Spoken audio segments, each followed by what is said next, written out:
وبه نستعين. السلام عليكم ورحمة الله وبركاته. نحمده ونصلي على رسوله الكريم. أما بعد فقد قال الله تبارك وتعالى في القرآن المجيد والفرقان الحميد: فأعوذ بالله من الشيطان الرجيم. بسم الله الرحمن الرحيم. أفحسبتم أنما خلقناكم عبثا وأنكم إلينا لا ترجعون.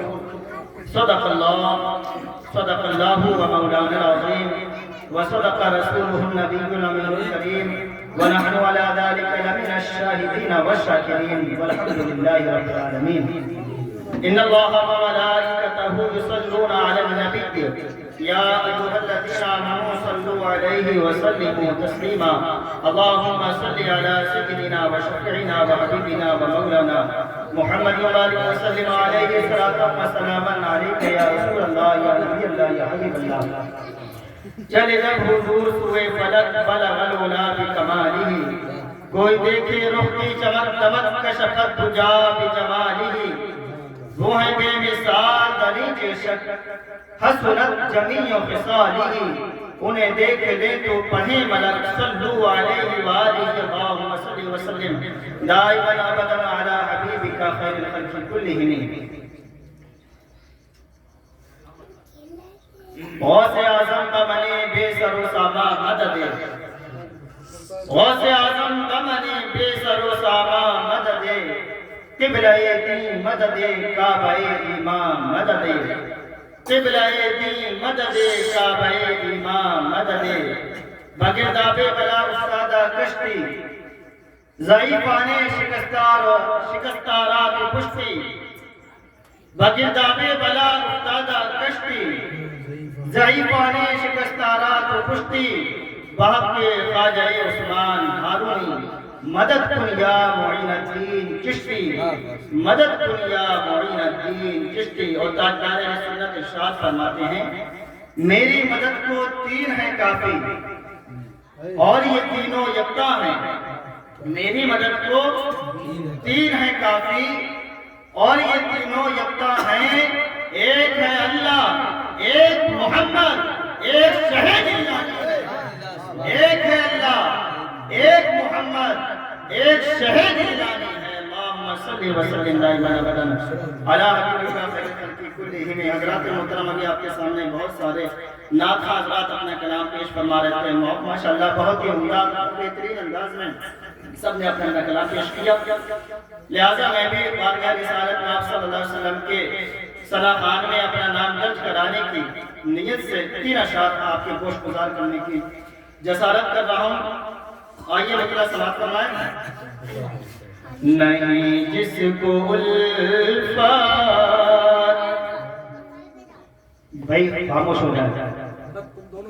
جب نعت پاک پڑھی جائے تو اس کا ادب احترام واجب ہے، ضروری ہے. مصطفیٰ کا ذکر، کلام کا تقدس، نعت کا تقدس ضروری ہے.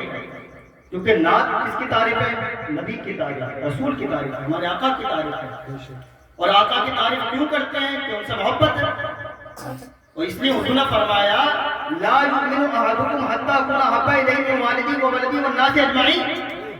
پوری حدیث میں اللہ کے رسول نے ارشاد فرمایا کہ لوگوں تم جب تک مومن کامل سچے مسلمان پکے مسلمان نہیں بن سکتے جب تک کہ تم اپنی اولاد، اپنے والدین اور تمام لوگوں سے بڑھ کر مجھ سے محبت نہ کرو. اگر رسول اللہ سے محبت ہے، اگر آقا سے محبت ہے تو قسم خدا کی مصطفیٰ کا ذکر ہوگا تو کسی کی آواز نہیں نکلے گی، بلکہ پورا جسم کار بن جائے گا اور مصطفیٰ کے ذکر کو سماعت کرے گا. کیا رسول اللہ سے محبت ہے یا نہیں ہے؟ ہاتھ اٹھا کے بتاؤ. ہے محبت؟ تو نعرہ لگاؤ، نعرہ تکبیر. ہاتھ اٹھاؤ، پتہ نہیں چلا.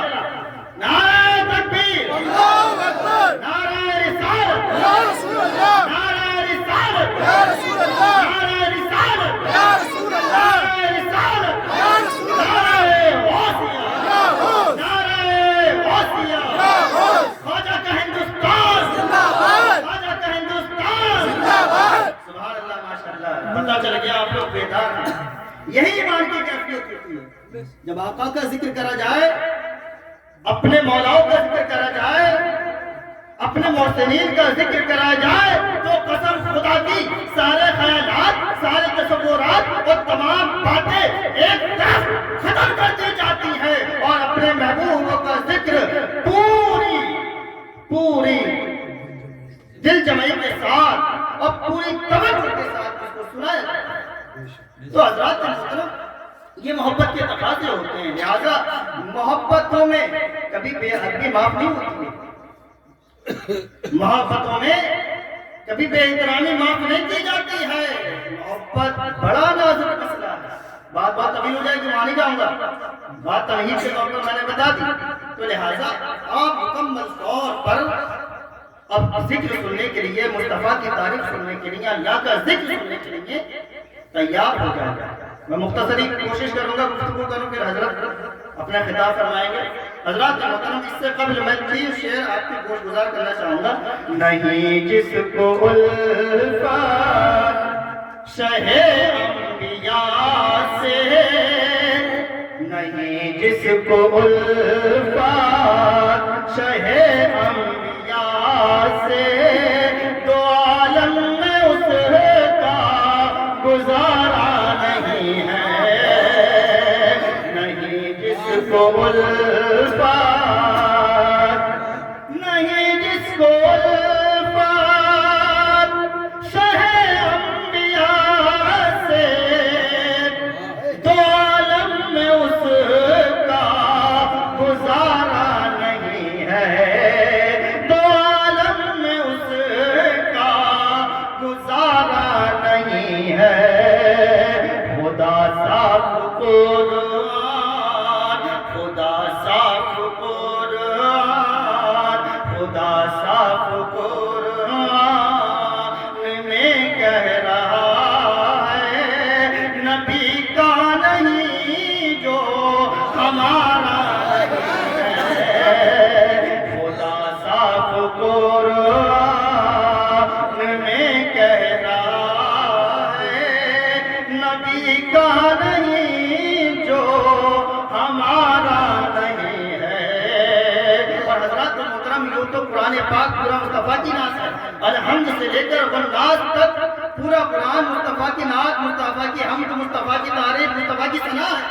لیکن کچھ آیتیں، کچھ صورتیں مختصر ہیں جن میں مصطفیٰ کے کبھی کی بات کی گئی ہے، کہیں زلف عمری کا ذکر کیا گیا ہے۔ قرآن حکیم کے اندر اللہ نے سورہ دعا میں فرمایا وَالضُّحَىٰ وَاللَّيْلِ إِذَا سَجَىٰ، اے مصطفیٰ آپ کے رخ زیبا کی قسم ہے، زلف عمری کی قسم ہے۔ اب شاید اس زلف عمری اور رخ زیبا کو اپنی شاعروں کی طرف پروتا ہے، سماعت فرمائے۔ کہیں گے سمو کا بیان ہو رہا ہے، کہیں روئے انور کی جلوہ گری ہے، کہیں گے سو کا، کہیں گے سو کا بیان ہو رہا ہے، کہیں روئے انور کی جلوہ گری ہے، کہیں گے سو کا بیان ہو رہا ہے، کہیں روئے انور کی جلوہ گری ہے، کہیں روئے انور کی جلوہ گری ہے۔ نہ ہو جس میں ذکر، نہ ہو جس میں ذکر، نہ ہو جس میں ذکر رسول مکرم، کوئی ایسا قرآن میں نہ ہو جس میں ذکر رسول مکرم، کوئی ایسا قرآن میں پارا نہیں ہے۔ اور آخری شعر ہے، سماعت فرمائیں۔ میرے جسم پر بال جتنے ہیں اتنی ملے مجھ کو جان بھی تو قربان کر دوں، میرے جسم پر بال جتنے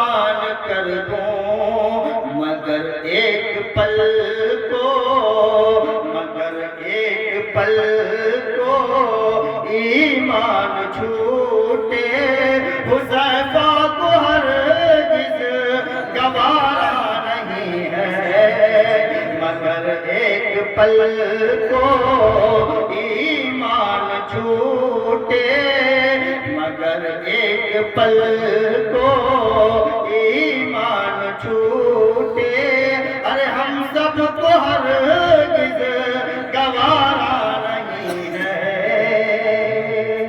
حضرات شروع میں نے ایک آیت کریمہ پڑھنے کا شرف حاصل کیا جس میں اللہ رب العزت نے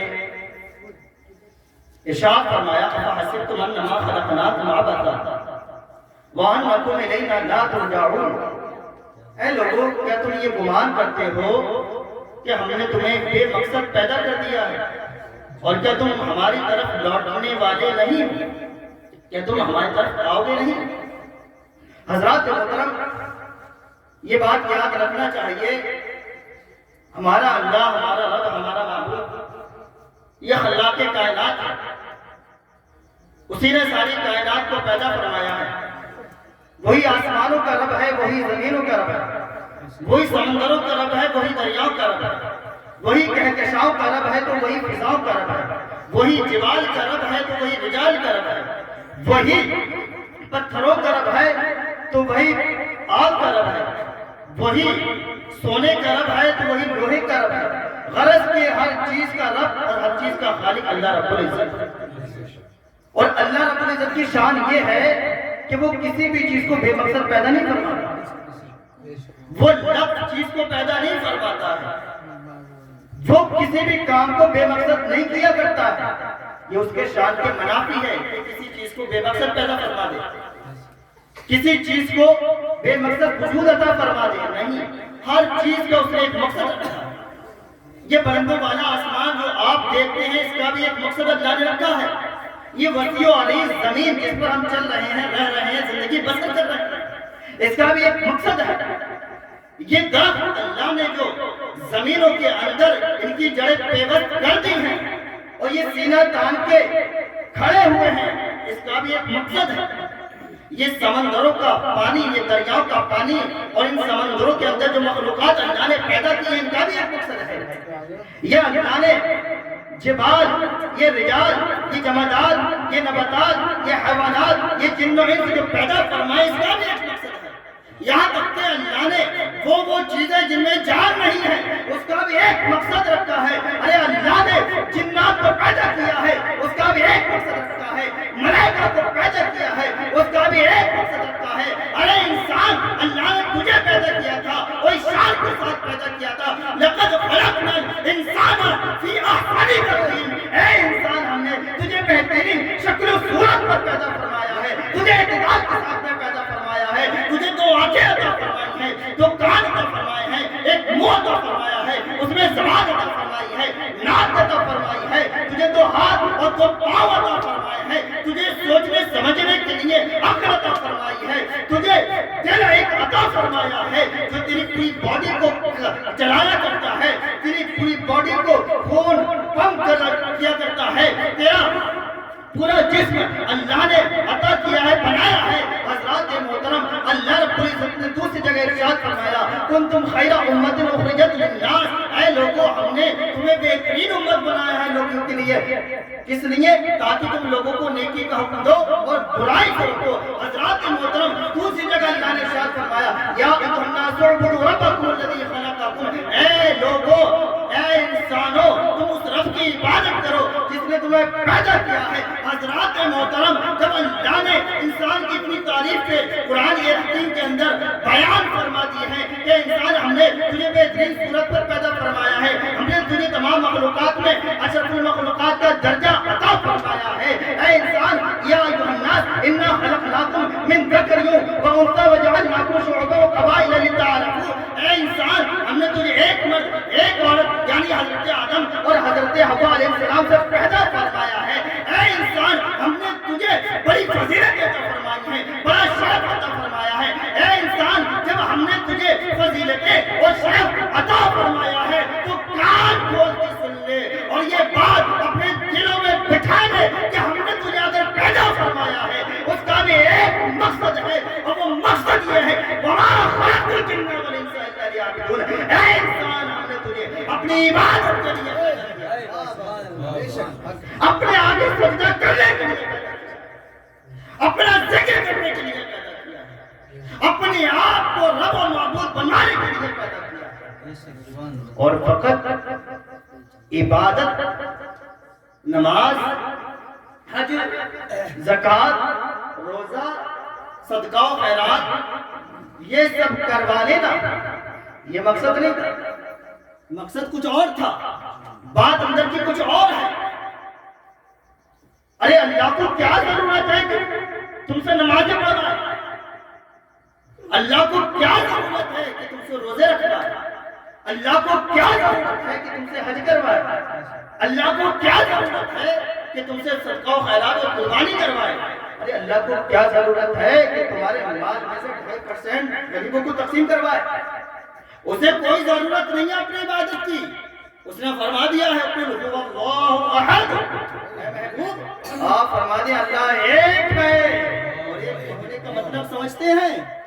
ایک ہونے کا مطلب یہ ہے کہ جیسا کوئی نہیں، ایک ہونے کا مطلب یہ ہے کہ اس کے برابر کوئی نہیں، ایک ہونے کا مطلب یہ ہے کہ اس سے بڑا کوئی نہیں ہے، ایک ہونے کا مطلب یہ ہے وہ کسی کے ذریعے پیدا نہیں کیا گیا ہے، اس کی شان یہ نہیں ہے کہ اس کو کسی نے پیدا کیا، اس کی شان یہ ہے کہ ازلی ہے اور ابدی ہے، ہمیشہ سے ہے اور ہمیشہ تک ہے۔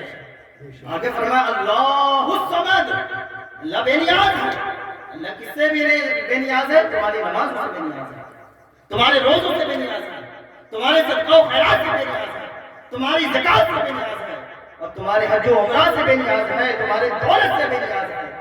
تو پھر کیا بات ہے کہ ہم سے سجدے لگوا رہا ہے؟ کیا بات ہے ہمیں رکوع میں جانے کا حکم دے رہا ہے؟ کیا بات ہے کہ کہہ رہا ہے یا ایھا الذین آمنوا اذا قمتم الی الصلاۃ فاغسلوا وجوہکم وایدیکم الی المرافق وامسحوا برؤوسکم وارجلکم الی الکعبین؟ ارے فقط نمازوں کی بات نہیں کہی، اللہ نے فرمایا اے لوگوں سن لو، جب تم نماز کے لیے کھڑے ہو تو اس سے پہلے اپنا منہ دھو لو، اپنے ہاتھ پاؤں سمیت دھو لو، اپنے سر کا مسح کر لو، اپنے پاؤں دھو لو کفن سمیت۔ اے اللہ پہلی بات تو تجھے ہماری عبادتوں کی ضرورت نہیں، اور مزید اس پر بڑھا یہ کہ اب جب عبادت کرنے آ رہے ہیں تو فرمانے کے پہلے منہ دھو کیا، پہلے ہاتھ بھی دھو لو، پھر مسح بھی کر لو سر کا، پھر ٹخنوں سمیت پاؤں بھی دھو لو۔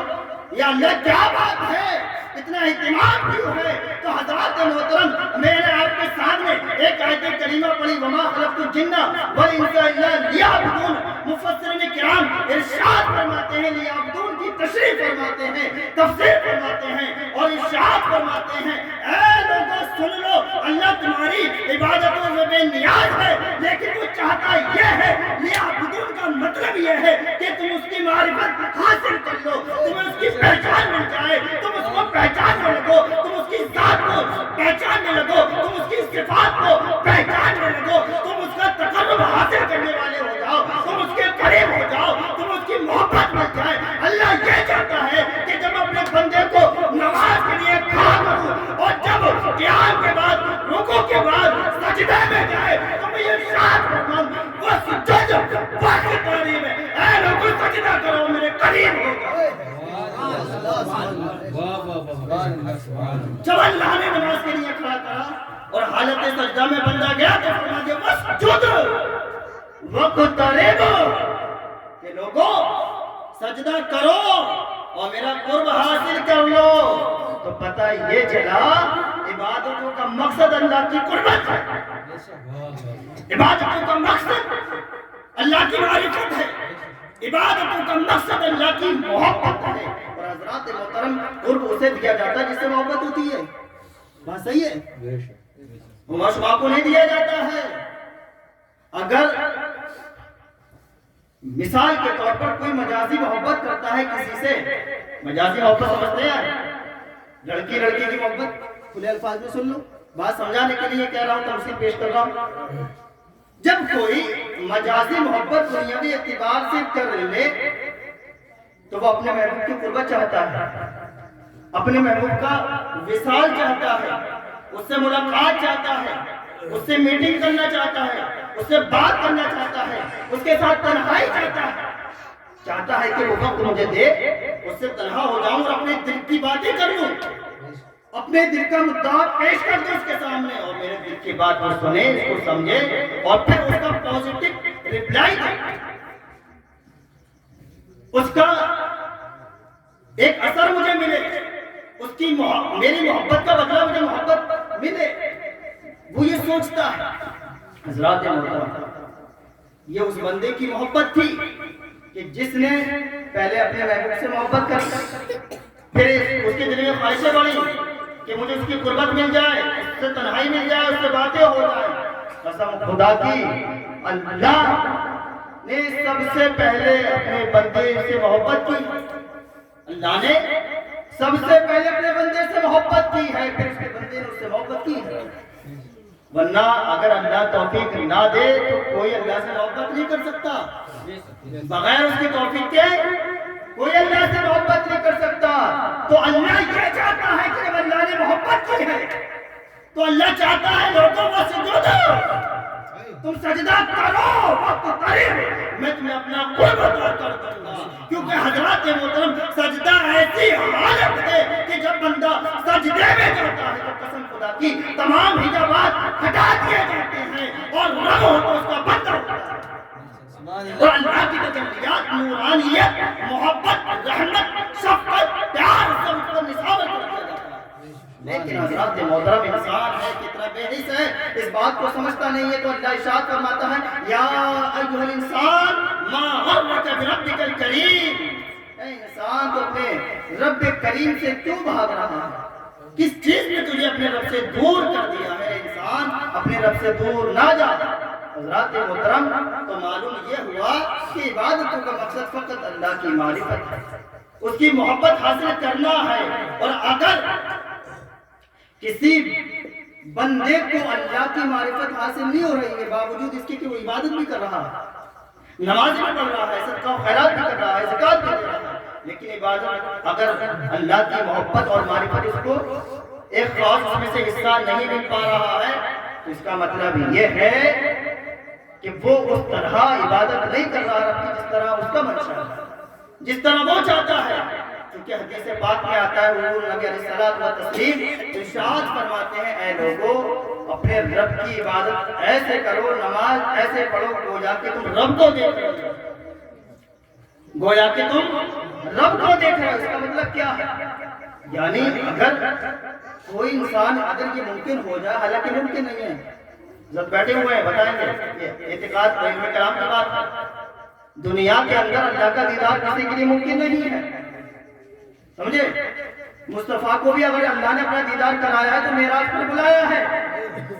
تو جب نبی کے لیے دنیا میں اللہ کا دیدار ممکن نہیں ہے تو ایک عام انسان کے لیے کیسے ہو سکتا ہے؟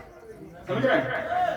تو اب فرض کر لیں مثال کے طور پر، اگر دنیا کے اندر کسی کو اللہ کا دیدار مل جائے، اللہ تمام حجابات ہٹا دے اور اپنا دیدار کرا دے، تو پھر انسان کی کیفیت کیا ہوگی؟ اس کی توجہ کہیں اور جائے گی؟ نہیں جائے گی نا. ارے وہ تو رب ہے. قسم خدا کی، جب حضرت یوسف علیہ السلام کو مصر کی عورتوں نے دیکھا تھا، قرآن تو اپنی انگلیاں کاٹ لی تھی، اور جب اپنی انگلیاں کاٹ لی تھی تو پھر کہنے والے نے کہا، ایک شاعر بول پڑا، اس نے یوسف پہ کٹی مصر پہ انگشتیں ذرا، اس نے یوسف پہ کٹی مصر میں انگشتیں ذرا. ارے یہ مصر کی عورتیں تھیں کہ یوسف علیہ السلام کے حسن کو دیکھ کر کے انگلیاں کاٹ بیٹھی تھیں. تو یہ فطری چیز ہے کہ ایک عورت نے ایک آدمی کو دیکھ کر کے انگلیاں کاٹ لی، یہ فطرت ہے.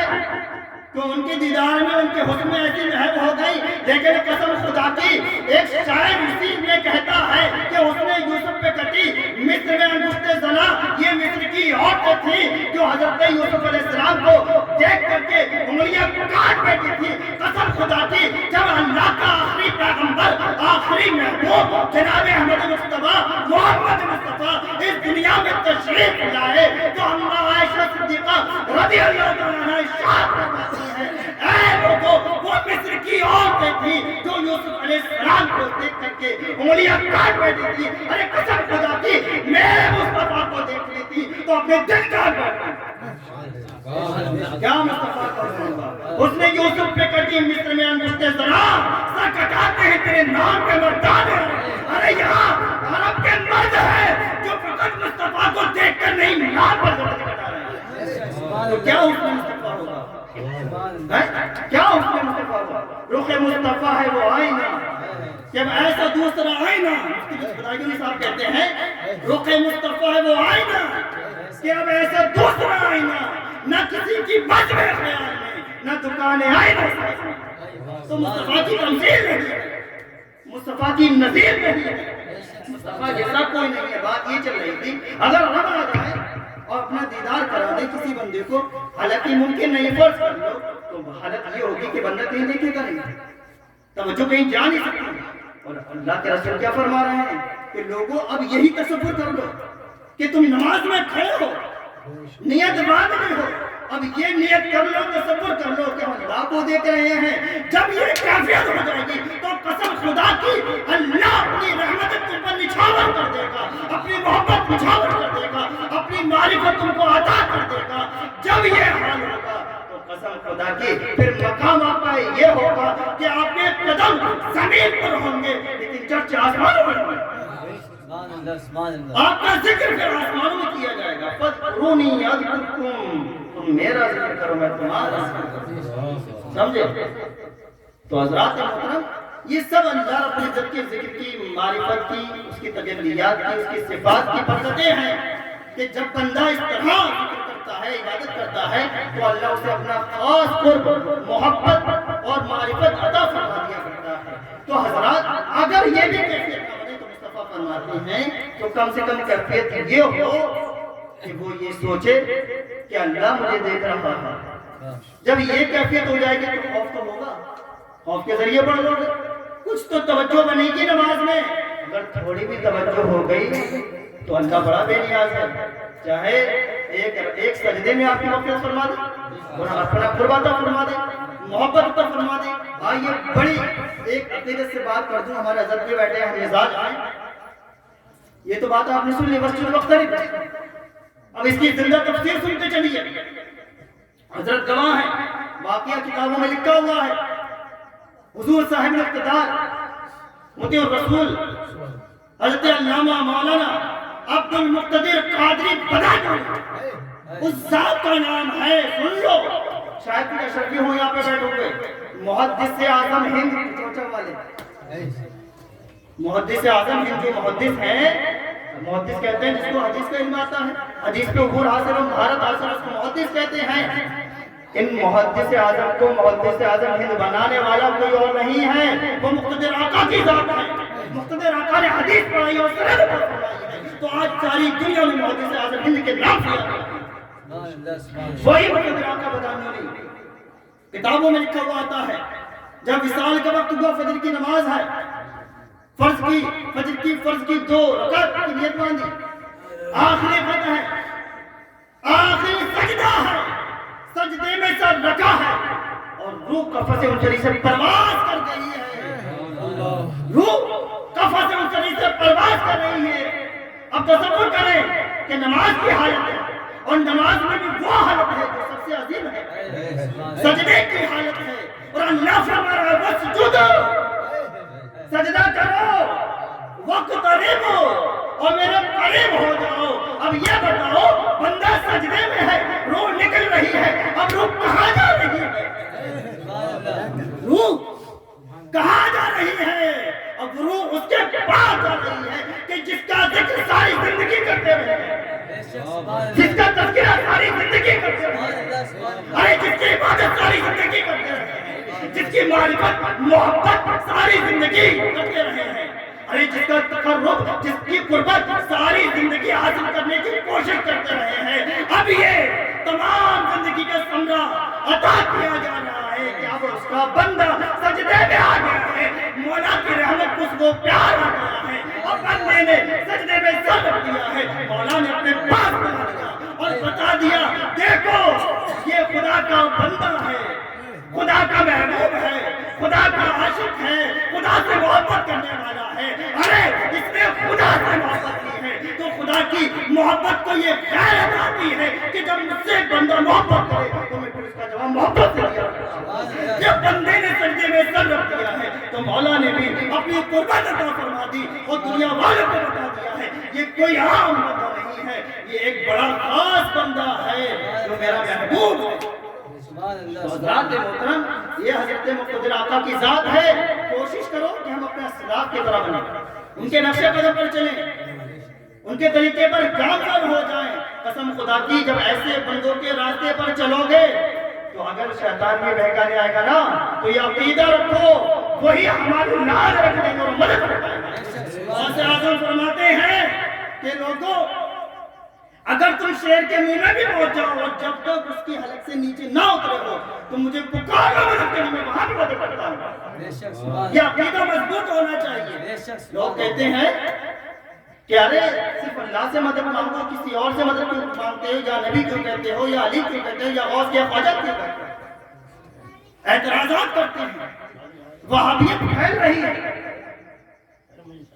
بدعقیدگی پھیل رہی ہے، لوگ سواد اعظم کے راستے سے بھٹک رہے ہیں، اس سے الگ ہو رہے ہیں، اہل سنت والجماعت کے راستے کو ترک کر رہے ہیں، اور اس کی وجہ سے بے شمار فرقے وجود میں آ چکے ہیں۔ حضور نے فرمایا اتبعوا سواد اعظم فمن شذ شذ فی النار، یعنی لوگوں سواد اعظم کی پیروی کرو، بڑی جماعت کی پیروی کرو، اور جو اس سے ہٹا وہ جہنم میں گیا۔ تو اب دیکھ لیجیے 1400 سال سے لے کر جو صحابہ کے راستے پر ہیں وہی اب پر ہیں، اور جو 1400 سال کے راستے سے ہٹا وہ جہنمی ہو گیا، وہ گمراہ ہو گیا، وہ بدعقیدہ ہو گیا۔ سمجھے؟ اس لیے ہمیں چاہیے کہ ہم اپنے بزرگوں کا دامن پکڑ لیں، ان سے وابستہ رہیں، ان کی خانقاہوں میں، ان کی بارگاہوں میں جاتا رہیں۔ قسم خدا کی یہ گارنٹی ہے جو خانقاہ میں جائے گا اس کا عقیدہ خراب نہیں، کیونکہ خانقاہ کے اندر اگر توحید کا پیغام دیا جا رہا ہے تو اسی کے ساتھ ساتھ اس توحید کا مطلب کیا ہے؟ توحید کا مطلب کیا ہے؟ توحید کا مطلب یہ نہیں ہوتا کہ فقط اللہ سے مدد مانگی جائے اور ولی اللہ سے مدد نہ مانگی جائے۔ بھائی اللہ سے مدد مانگنا اور ہے اور ولی اللہ سے مدد مانگنا اور ہے۔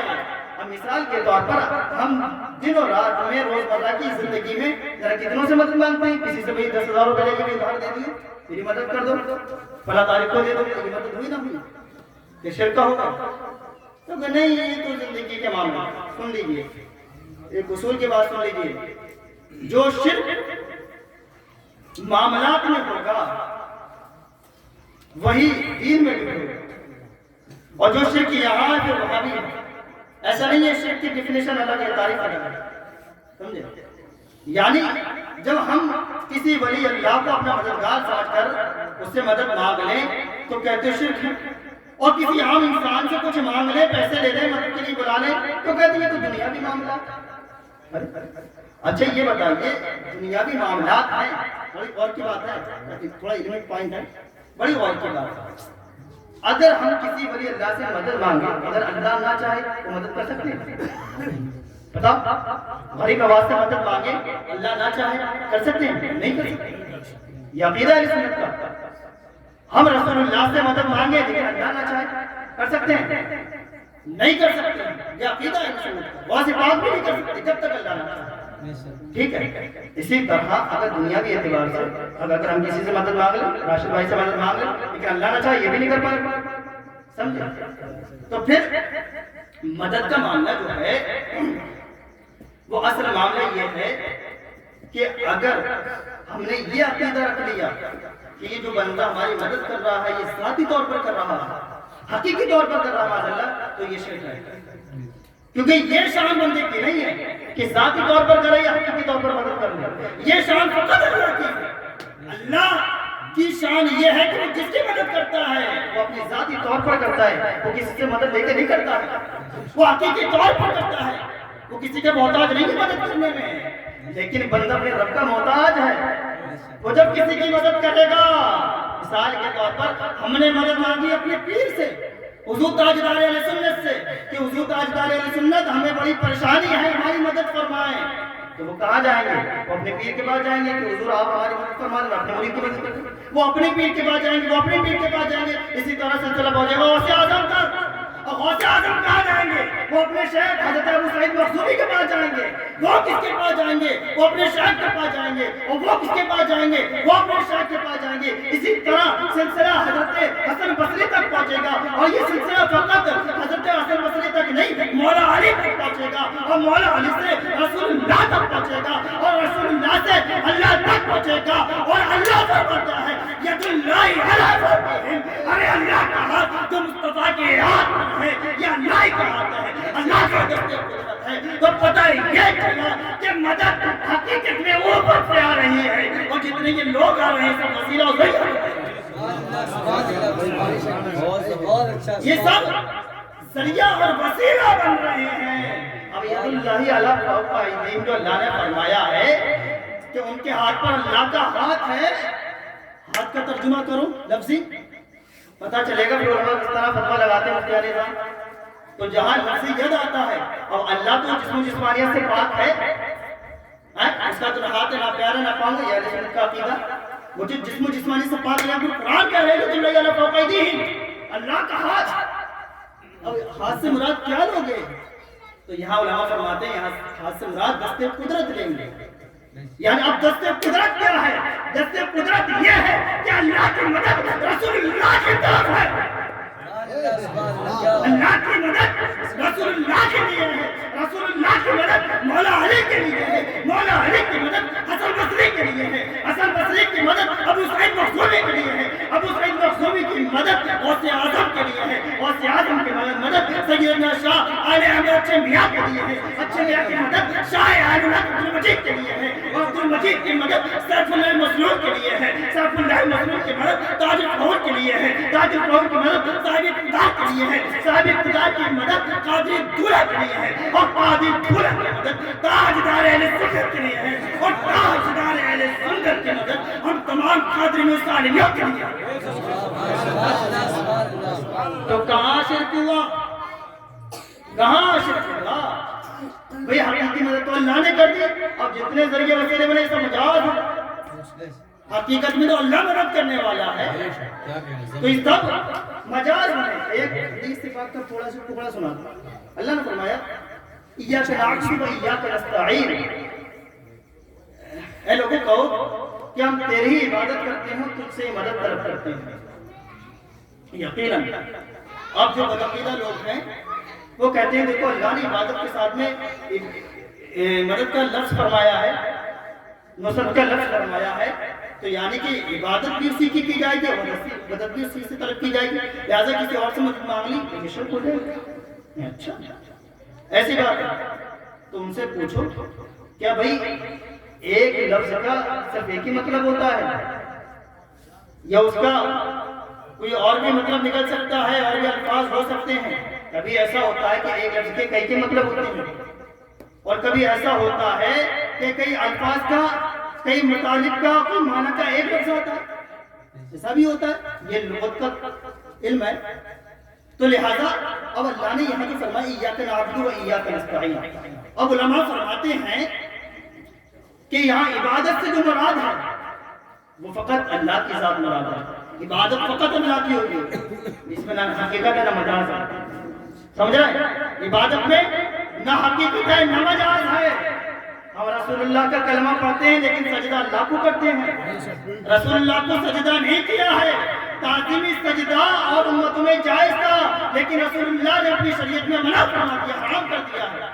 صحابہ چاہتے تھے کہ ہم رسول اللہ کو سجدہ کریں، لیکن رسول اللہ فرمایا نہیں اے صحابہ میری امت میں یہ سجدہ حرام ہے، میری شریعت میں سجدہ حرام ہے، لہذا سجدہ نہ کرو، فقط اللہ کو سجدہ کرو۔ ٹھیک؟ اب عبادت تو ہم فقط اللہ کی کرتے ہیں، اب بات آئی نستعین، تو پھر مدد کس سے طلب کریں؟ مدد بھی اللہ سے۔ تو ہم یہ کہتے ہیں حقیقت ہم مدد اللہ ہی سے طلب کرتے ہیں، اور حقیقی معنی میں اللہ ہی مدد کرنے والا ہے۔ لیکن حدیث پاک میں ایک جگہ آتا ہے نستعین، لفظ پہ دھیان رکھنا، میں جو بات سمجھانا چاہ رہا ہوں، ایاک نعبد و ایاک نستعین۔ کچھ لوگ آئے حضور علیہ السلام کے پاس میں کسی غرض سے، کسی کام سے، تو حضور نے ان سے فرمایا کہ لوگوں ظہر کی نماز پڑھ لو، اور ظہر کی نماز پڑھنے کے بعد میں فارغ ہو کر کے کہو انا نستعین برسول اللہ صلی اللہ علیہ وسلم، انا نستعین برسول اللہ صلی اللہ علیہ وسلم فی نساء علی المؤمنین او المسلمین فی نسائنا وابنائنا، یعنی ہم رسول اللہ صلی اللہ علیہ وسلم کو اپنا مددگار بناتے ہیں مسلمانوں کے لیے، مومنین کے لیے، اور عورتوں اور بچوں کے لیے۔ تو یہاں قرآن کو دیکھیں، ایاک نعبد و ایاک نستعین، قرآن میں بھی نستعین لفظ آیا اور حدیث میں بھی نستعین آ رہا ہے۔ اب بتاؤ کہاں شرک کرو گے؟ اور یہ کہنے والا آج تک کوئی ملا نہیں ہے، رسول اللہ یہ فرما رہے ہیں انا نستعین برسول اللہ، کہ ہم رسول اللہ کو اپنا مددگار بناتے ہیں۔ تو یہاں تو رسول اللہ خود فرما رہے ہیں اے لوگوں مجھے اپنا مددگار بناؤ۔ اگر یہ شرک ہوتا مصطفیٰ کبھی اس کی تعلیم کرتا۔ تو اب یہاں کے تضاد ہو گیا حدیث میں یا قرآن میں۔ اب غیر مقلد اگر آ جائے اہل حدیث نام نہاد، وہ کہے گا ارے یہاں تو تضاد ہو رہا ہے، تو حدیث کو رد کر دے گا، رد کرو حدیث کو، قرآن مانیں گے، قرآن کی بات سچی ہے۔ اب اس کا فہم اور چھوٹا ہے، جو بچہ NCERT پڑھتا ہے نا، اسے ABCD کا علم ہوتا ہے، ناؤن اور واؤل سب کا زیادہ، اس سے آگے اسے کچھ پتہ نہیں ہوتا ہے کیا، اور علم بھی ہے، اور بھی دروازے ہیں علم کے، اور بھی ابھی باب کھلنے والے ہیں۔ اسی طرح یہ غیر مقلدین کا معاملہ ہے، انہیں فقط ہیڈ لائن آتی ہے، اندر کی عبارت کیا ہے پیپر میں وہ نہیں پڑھتے ہیں، حقیقت تک نہیں پہنچتے ہیں۔ ارے بات یہ ہے دراصل اگر اللہ نے ایاک نعبد و ایاک نستعین فرمایا ہے تو اس کی مراد یہ ہے کہ جب اللہ کی طرف مدد کی نسبت کی جائے گی وہ حقیقی معنی میں ہوگی، اور جب رسول اللہ کی طرف نسبت کی جائے گی وہ مجاز کے معنی میں ہوگی۔ اسی لیے اللہ کے رسول نے فرمایا ہے اے لوگوں مجھے اپنا مددگار بناؤ، تو مصطفیٰ کا مطلب یہ ہے کہ مجھے مجازی طور پر اپنا مددگار بنا لو، حقیقی طور پر اللہ مددگار ہے، تو مجھے اپنا مجازی طور پر مددگار بناؤ گے، اللہ سے مدد لے کر کے ترنت سبحان اللہ کیوں کر دیں گے؟ قرآن کی آیت سمجھ جائیں۔ اللہ نے ایک جگہ ارشاد فرمایا کہ یہ بندوں کی شان نہیں ہے، ما کان لبشر ان یکلمہ اللہ الا وحیا من وراء، اللہ فرماتا ہے یہ کسی انسان کی شان نہیں ہے، کسی کی اوقات نہیں ہے کہ مجھ سے ڈائریکٹ کلام کر سکے، مجھ سے ڈائریکٹ بات کر سکے، یہ کسی کی شان نہیں ہے۔ موسیٰ علیہ السلام نے بھی کہا تھا ربی ارینی انظر الیک، میں اللہ تجھے دیکھنا چاہتا ہوں، لم ترانی فرما دیا، سمجھے؟ یعنی ممکن نہیں تھا دنیا میں دیدار کرانا، یعنی انسان کے لیے دیکھنا ممکن نہیں، اللہ کے لیے ممکن ہے، اللہ جائز کرا دیا، لیکن اس کا یہ قانون ہے تو اس نے کسی کے لیے ممکن نہیں رکھا کہ انسان کی یہ شان نہیں ہے کہ ڈائریکٹ اس سے کلام کر سکے یا اسے دیکھ سکے۔ اب کیسے کلام کیا جائے گا اللہ سے؟ تو فرمایا من ورائی او حجاب، پردے کے پیچھے سے یا وحی کے ذریعے سے۔ اب وحی کس پر آتی ہے؟ نبی پر آتی ہے یا عام آدمی پر آتی ہے؟ نبی پر آتی نہیں آتی ہے؟ تو جب نبی پر وحی آتی ہے تو پھر نبی سے ہی تو مدعا پیش کیا جائے گا، نبی کی تو بارگاہ میں جایا جائے گا، ارے نبی سے تو عرض و معروض کی جائے گی، ارے نبی سے تو مدد مانگی جائے گی، ارے نبی کا جب وسیلہ بنا لیں گے، اور نبی کی شان یہ ہے وَلَسْتَغْفِرُ لِرَبِّكَ، اے محبوب ہم تمہیں اتنا عطا فرمائیں گے کہ تم راضی راضی ہو جاؤ گے۔ تو جس محبوب کے لیے اللہ فرما دیا، ارشاد فرما دیا کہ ہم تمہیں اطلاع دے دیں گے کہ تم راضی ہو جاؤ گے، ارے اسے مددگار نہ بنائیں تو پھر کسے بنائیں؟ کوئی اور نام تو لا کے پیش کرو۔ قسم خدا کی یہ آسمان اور زمین ہے، انہیں مصطفیٰ تک روز اول میں کوئی تھا نہ روز آخر میں کوئی تھا۔ تو حضرات محترم، مصطفیٰ پر تمام تعریفات ختم ہو جاتی ہیں، ثنا ختم ہو جاتی ہے، توصیف و ہم ختم ہو جاتی ہے، اگر اللہ کے بعد میں سب سے بڑا مقام، سب سے بڑی تعریف، سب سے بڑا رتبہ اور سب سے اعلیٰ منصب کسی کا ہے وہ رسول اللہ کا ہے، اس کے بعد میں کسی کا نہیں ہے۔ تو لہٰذا ہم اہل سنت والجماعت ہیں، ہمارا عقیدہ یہ ہے کہ ہم اپنے بزرگوں سے مربوط رہتے ہیں، توسل اختیار کرتے ہیں، ان کو وسیلہ بناتے ہیں اور اپنی حاجات اور ضروریات ان سے پوری کروا لیا کرتے ہیں، ان کو اپنا مجازی طور پر مددگار بنا دیا کرتے ہیں، اور اللہ ان کے صدقہ و طفیل میں ہماری مدد کر دیا کرتا ہے۔ اللہ رب العزت سے دعا ہے کہ مولا کریم میرے کہنے سننے میں کسی بھی طرح لفظ خطا خامی رہ گئی، اللہ اس کو معاف فرمائے اور ہم تمام لوگوں کو اہل سنت والجماعت کے عقیدے پر قائم و دائم فرمائے، اس محفل کو اپنی بارگاہ میں شرف قبولیت عطا فرمائے، اور جناب مرحوم نائب ہے کہ اللہ رب العزت مغفرت فرمائے اور تمام حاضرین کی نیک جائز مراد پورا فرمائے۔ وآخر دعوانا الحمدللہ رب العالمین۔